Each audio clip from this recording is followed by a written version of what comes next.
So in this video we're going to talk about this error. So whenever we try to push some files to the GitHub, then we face this error where it shows that RPC failed, and here is the error, stream 5 was not closed cleanly, and also here it shows the fatal error, the remote end hung up unexpectedly.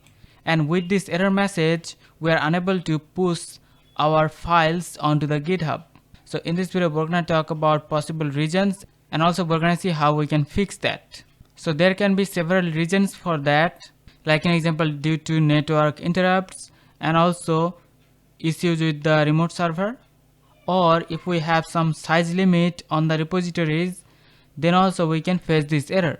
So first of all, you should check if there is any network interrupts or not. Make sure you have a stable internet connection.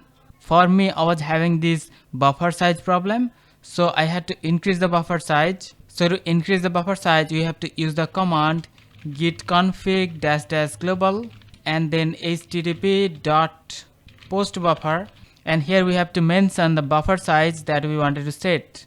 So after increasing the buffer size, I was able to push those files without any problem. And also you can have the protocol problem. So if you are using the HTTPS protocol, you should switch to the SSH protocol. And also you can try clearing out the Git cache. So if you have recently changed some credentials or access tokens, so in that case you should clear the Git cache.